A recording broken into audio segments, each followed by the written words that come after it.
सोचिए, क्या ऐसा कोई तरीका हो सकता है जिससे सुबह 8 बजे से पहले ही अपनी पूरी जिंदगी की दिशा बदल दी जाए?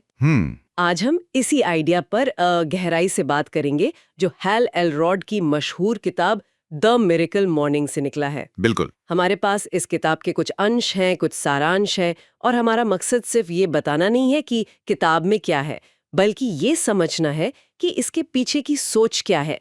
क्या सुबह की कुछ आदतें वाकई हमारी जिंदगी में कोई बड़ा बदलाव ला सकती हैं? और ये बात बहुत जरूरी है, क्योंकि ये चर्चा सिर्फ अलार्म लगाकर जल्दी उठने के बारे में नहीं है। हाँ, असल सवाल तो ये है कि उस सुबह के कीमती समय का इस्तेमाल कैसे किया जाए। एलरॉड का एक बड़ा मजबूत दावा है। वो कहते हैं कि हमारे दिन का पहला घंटा हमारी पर्सनल ग्रोथ का लेवल तय करता है, और वही ग्रोथ हमारी कामयाबी का लेवल तय करती है। एग्जैक्टली। ये एक बहुत बड़ा स्टेटमेंट है और आज हम इसी को परखेंगे। तो चलिए इससे खोलकर समझते हैं। किताब की शुरुआत ही एक झकझोर देने वाले आंकड़े से होती है। लेखक इसे 95% रियलिटी चेक कहते हैं। इसके मुताबिक दुनिया के 95% लोग एक साधारण जिंदगी जी रहे हैं, अपनी असल क्षमता से बहुत कम। और उन्होंने डेटा भी दिया इसका। हाँ, सोशल सिक्योरिटी एडमिनिस्ट्रेशन का, कि 100 में से रिटायरमेंट की उम्र तक सिर्फ एक इंसान अमीर बन पाता है, सिर्फ एक। और 4 आर्थिक रूप से सुरक्षित, बस बाकी सब संघर्ष करते रहते हैं, है ना? और यहीं पर किताब का सबसे जरूरी आइडिया सामने आता है। क्या? कि औसत रहना कोई मजबूरी नहीं है, ये एक चुनाव है। एक चुनाव? हाँ, एक चॉइस। हम इसे चुनते हैं रोजाना अपने छोटे छोटे कामों से। और यहीं पर पर्सनल डेवलपमेंट की भूमिका आती है। किताब में मोटिवेशनल स्पीकर जिम रोन का एक जबरदस्त कोट है। कौन सा? आपकी सफलता का स्तर शायद ही कभी आपके व्यक्तिगत विकास के स्तर से ज्यादा होगा। वाह, मतलब सीधा है, अगर बाहर की दुनिया सुधारनी है, बैंक बैलेंस, रिश्ते, सेहत, तो पहले अंदर की दुनिया पर काम करना होगा, अपनी सोच पर, अपनी आदतों पर। और शायद इस बात का सबसे बड़ा सबूत खुद लेखक हैल एलरॉड की अपनी कहानी है।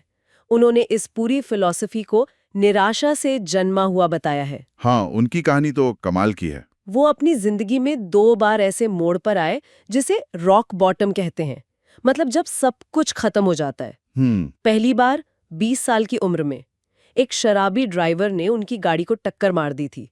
हादसा इतना भयानक था कि 6 मिनट के लिए उनका दिल धड़कना बंद हो गया था। 6 मिनट?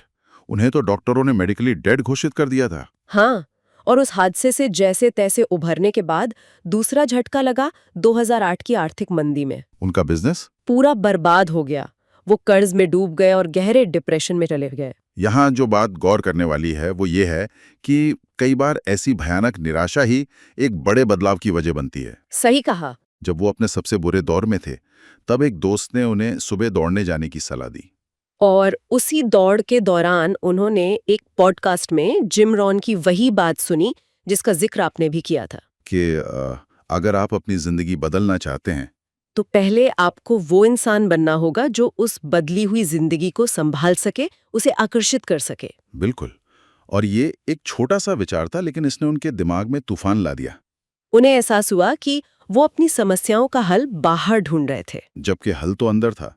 उन्हें अपनी किस्मत बदलने का इंतजार नहीं करना था, उन्हें खुद को बदलना था। और इसी एक एहसास ने द मिरेकल मॉर्निंग की नींव रखी। उन्होंने सोचा, क्या होगा अगर मैं सुबह 1 घंटा जल्दी उठकर सिर्फ खुद पर काम करूं। ठीक है, तो हमें समझ आ गया कि इसके पीछे की क्यों वाली वजह क्या थी। एक गहरी निराशा और उससे बाहर निकलने की छटपटाहट। लेकिन सिर्फ एक एहसास से आदत नहीं बनती है ना? नहीं बनती। असल सवाल ये है कि उन्होंने इस एहसास को एक रोजमर्रा के सिस्टम में कैसे बदला, जिसे कोई भी अपना सके। यहीं पर किताब का सबसे प्रैक्टिकल हिस्सा आता है। एलरॉड ने इतिहास के सबसे कामयाब लोगों की आदतों को स्टडी किया और पाया कि कुछ चीजें बार बार सामने आ रही हैं। अच्छा। उन्होंने उन 6 सबसे शक्तिशाली आदतों को चुना और उन्हें एक सुबह के रूटीन में पिरो दिया, जिसे उन्होंने एक यादगार नाम दिया, लाइफ सेवर्स। SAVERS? हाँ, ये एक एक्रोनिम है। हाँ, हर अक्षर का एक मतलब है। चलिए इन SAVERS को एक एक करके समझते हैं। तो पहला है S, यानी साइलेंस, शांति। हाँ, और ये आज की दुनिया में शायद सबसे जरूरी है। हम सुबह उठते ही क्या करते हैं? फोन चेक करते हैं। एग्जैक्टली। ईमेल, नोटिफिकेशन, खबरें, हमारा दिमाग शुरू से ही रिएक्टिव मोड में चला जाता है। साइलेंस का मतलब है दिन की शुरुआत शांति से करना। जैसे ध्यान करना, ध्यान हो, कुछ गहरी सांसें लेना हो या बस खामोशी से बैठना हो। ये हमारे दिमाग को दिन की भागदौड़ के लिए तैयार करता है और हमें एक सुकून देता है। ठीक है। इसके बाद आता है एफर्मेशंस, यानी सकारात्मक कथन। इसको लेके बहुत से लोग थोड़ा शक करते हैं। क्या सिर्फ अच्छी बातें बोलने से कुछ बदल जाता है? ये एक बहुत अच्छा सवाल है और किताब के मुताबिक ये सिर्फ खोखली बातें दोहराना नहीं है। तो फिर क्या है? इसका मकसद हमारे दिमाग को रीप्रोग्राम करना है। हमारे दिमाग में सालों से कुछ बातें बैठ गई हैं, जैसे मैं ये नहीं कर सकता या मेरी किस्मत खराब है। एफर्मेशंस इन नेगेटिव विचारों को बदलने का एक तरीका है। जैसा कि महान बॉक्सर मोहम्मद अली कहते थे, मैं ही सबसे महान हूँ। हाँ, उन्होंने ये बात खुद से इतनी बार कही कि वो उनका विश्वास बन गया और फिर वो हकीकत बन गया। अच्छा। अगला है विजुअलाइजेशन, मतलब कल्पना। ये भी एफर्मेशंस जैसा ही लगता है। इसमें क्या फर्क है? फर्क है। एफर्मेशंस में आप बोलते हैं कि आप क्या बनना चाहते हैं और विजुअलाइजेशन में आप उसे होते हुए देखते हैं और महसूस करते हैं। जैसे कोई एथलीट। बिल्कुल, जैसे कोई एथलीट मैच से पहले अपने दिमाग में पूरी रेस दौड़ता है और खुद को जीतते हुए देखता है। इससे सिर्फ प्रेरणा नहीं मिलती, बल्कि हमारा दिमाग उस काम को करने के लिए तैयार हो जाता है। फिर आता है एक्सरसाइज, व्यायाम। ये तो हम सब जानते हैं कि जरूरी है, लेकिन सुबह सुबह ही क्यों? क्योंकि सुबह की गई हल्की फुल्की कसरत भी तुरंत असर दिखाती है। इससे हमारे शरीर में ऑक्सीजन का लेवल बढ़ता है, एनर्जी आती है और दिमाग ज्यादा साफ सोच पाता है। मतलब घंटों जिम जाने की जरूरत नहीं? बिल्कुल नहीं, सिर्फ 10-15 मिनट की स्ट्रेचिंग या जंपिंग जैक्स भी काफी हैं। ये दिन भर के लिए एक पॉजिटिव टोन सेट कर देता है। और अगले दो है आर, रीडिंग, अध्ययन, और एस, स्क्राइबिंग, लेखन। हाँ, रीडिंग का मतलब है हर रोज बस कुछ पन्ने पढ़ना, खासकर ऐसी किताबें जिनसे कुछ सीखने को मिले। सोचिए, किसी ने अपनी पूरी जिंदगी का अनुभव एक किताब में लिख दिया है और आप उसे कुछ ही घंटों में पढ़कर सीख सकते हैं। सही कहा। यह अपनी ग्रोथ को तेज करने का सबसे अच्छा शॉर्टकट है। और स्क्राइबिंग यानी जर्नलिंग करना, अपने विचारों को, लक्ष्यों को और आप किन चीजों के लिए शुक्रगुजार हैं उन्हें लिखना। इससे दिमाग का बोझ हल्का होता है। हाँ, और चीजों को साफ साफ देखने में मदद मिलती है। लेकिन यहाँ एक बहुत बड़ा सवाल उठता है, समय का। ज्यादातर लोगों की यही शिकायत होती है कि उनके पास सुबह इतना समय ही नहीं है। 1 घंटा निकालना तो बहुत दूर की बात है। और किताब इस समस्या का एक बहुत ही शानदार समाधान देती है। क्या? 6 मिनट मिरेकल मॉर्निंग। 6 मिनट? हाँ, ये कमाल का आइडिया है। अगर आपके पास 1 घंटा नहीं है तो भी कोई बात नहीं, आप हर SAVRS एक्टिविटी को सिर्फ 1-1 मिनट के लिए कर सकते हैं। 1 मिनट ध्यान, 1 मिनट एफर्मेशंस, 1 मिनट कल्पना, 1 मिनट जंपिंग जैक्स, 1 मिनट कुछ पढ़ना और 1 मिनट कुछ लिखना। 1 मिनट। क्या 1 मिनट में कुछ होता भी है? ये तो बस खुद को तसल्ली देने जैसा नहीं है कि मैंने कुछ तो किया। ऊपरी तौर पर ऐसा लग सकता है, लेकिन इसके पीछे की साइकोलॉजी गहरी है। ये ऑल और नथिंग वाली सोच को तोड़ता है। मतलब? ज्यादातर लोग सोचते हैं कि अगर मैं 1 घंटा वर्कआउट नहीं कर सकता तो करने का कोई फायदा नहीं, और वो कुछ भी नहीं करते। सही बात है। 6 मिनट रूटीन इस बहाने को खत्म कर देता है। ये आपको शुरुआत करने में मदद करता है, और अक्सर एक बार जब आप शुरू कर देते हैं तो 6 मिनट कब 10 या 15 मिनट बन जाते हैं, पता ही नहीं चलता। ये आदत बनाने की दिशा में पहला कदम है। एग्जैक्टली। चलिए, मान लिया कि समय निकाल लिया, लेकिन असली लड़ाई तो सुबह बिस्तर से निकलने की है। वो स्नूज बटन बहुत आकर्षक लगता है। क्या किताब इस सबसे बड़ी चुनौती से निपटने के लिए भी कोई ठोस रणनीति देती है? हाँ, और ये बहुत ही प्रैक्टिकल है। किताब में 5 steps snooze proof wake up strategy दी गई है। अच्छा। पहला कदम, रात को सोने से पहले एक मजबूत इरादा तय करें। सिर्फ ये मत सोचिए कि मुझे सुबह उठना है, बल्कि ये सोचिए कि मैं सुबह उठकर कैसा महसूस करना चाहती हूँ। ऊर्जावान, फोकस्ड, शांत। ओके। दूसरा, अपने अलार्म को कमरे में इतनी दूर रखें कि आपको उसे बंद करने के लिए बिस्तर से उठना ही पड़े। मैं उस अलार्म वाली बात से पूरी तरह सहमत हो सकती हूँ। सुबह सुबह उस तक चलकर जाने की हिम्मत जुटाना ही अपने आप में एक जंग है। हंसते हुए बाकी के 3 कदम क्या हैं? तीसरा कदम है उठते ही सीधा बाथरूम जाकर दांत ब्रश करना। इससे नींद खुल जाती है। हाँ, ये एक ऐसी आदत है जिसे करने के लिए सोचना नहीं पड़ता, और ये आपको पूरी तरह जगाने में मदद करती है। चौथा, एक पूरा ग्लास पानी पीना। रात भर में हमारे शरीर डिहाइड्रेट हो जाता है, पानी पीना आपको तुरंत ताजगी देता है। और पांचवा, अपने वर्कआउट के कपड़े पहन लेना या आपके दिमाग को एक साफ संकेत देता है कि अब आराम का समय खत्म और एक्शन का समय शुरू। ये रणनीति जड़ता को तोड़ने के लिए बनाई गई है, लेकिन 1-2 दिन तो कोई भी कर लेता है। इससे आदत कैसे बनाया जाए? किताब में 21 दिन में आदत बनाने वाले मिथक के बारे में भी कुछ कहा गया है। हाँ, और ये बहुत महत्वपूर्ण है। किताब कहती है कि आदतें सिर्फ 21 दिन में नहीं बनती, ये एक मिथक है। अच्छा। लेखक 30 दिन की एक रणनीति सुझाते हैं जिसे 3-10 दिन के चरणों में बांटा गया है। पहला चरण यानी दिन 1 से 10 असहनीय होता है, अनबेरेबल, सबसे मुश्किल। सबसे मुश्किल। हाँ, आपका शरीर, आपका दिमाग, सब कुछ इस नई आदत का विरोध करेगा।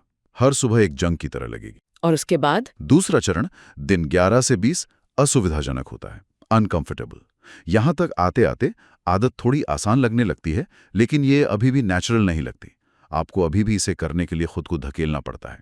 और तीसरा चरण? तीसरा चरण दिन 21 से 30 अजय कहलाता है। अनस्टॉपेबल, अजय, ये तो बहुत बड़ा शब्द है।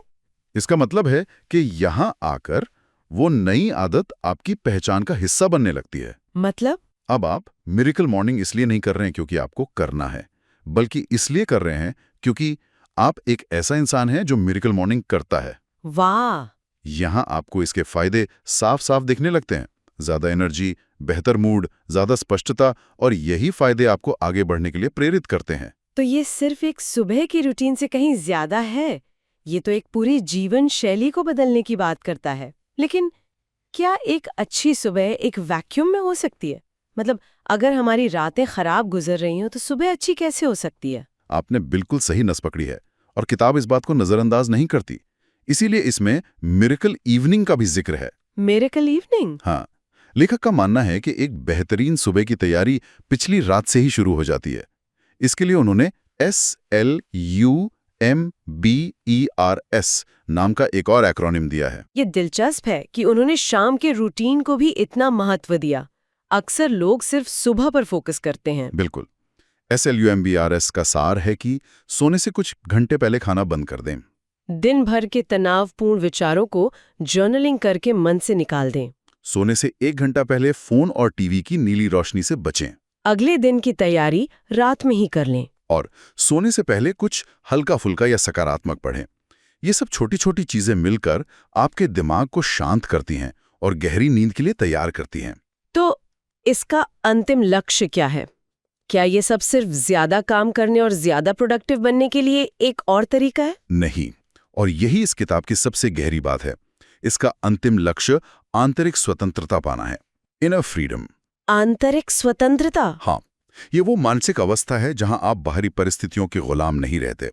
चाहे बाहर कुछ भी हो रहा हो, बिजनेस में घाटा, रिश्ते में तनाव, कोई भी चुनौती, आप अंदर से शांत और मजबूत रहते हैं। ये हर पल को स्वीकार करने और उसके लिए शुक्रगुजार होने से आता है। बिल्कुल, ये इस समझ से आता है कि हम ये तो कंट्रोल नहीं कर सकते कि हमारे साथ क्या होगा, लेकिन हम उस पर कैसे रिएक्ट करेंगे ये हमेशा हमारे हाथ में होता है। तो अगर हम आज की पूरी चर्चा को समेटें तो द मिरेकल मॉर्निंग सिर्फ सुबह जल्दी उठने के बारे में एक किताब नहीं है। नहीं, ये असल में हर दिन खुद का एक बेहतर संस्करण बनने के लिए समय निकालने का एक ढांचा है। और SAVERS उस ढांचे को लागू करने के लिए प्रैक्टिकल उपकरण है। बिल्कुल, सबसे बड़ा सबक ये है कि हमारी जिंदगी हमारी आदतों का ही नतीजा है। अगर हम अपनी जिंदगी की क्वालिटी को बेहतर बनाना चाहते हैं तो हमें अपनी आदतों की क्वालिटी को बेहतर बनाना होगा। हाँ, और लेखक के अनुसार इसकी शुरुआत दिन के सबसे महत्वपूर्ण, सबसे शांत घंटे से होती है, सुबह के पहले घंटे से। और जाते जाते एक विचार हमारे सुनने वालों के लिए छोड़ जाते हैं जो सोचने पे मजबूर करता है। किताब का तर्क है कि हमारी सुबह की दिनचर्या हमारे पूरे जीवन की दिशा तय करती है। अगर कोई बाहरी व्यक्ति सिर्फ हमारी सुबह की दिनचर्या को देखे, हम कैसे उठते हैं, उठने के बाद क्या करते हैं, तो वो हमारे द्वारा बनाए जा रहे जीवन के बारे में क्या अंदाजा लगाए।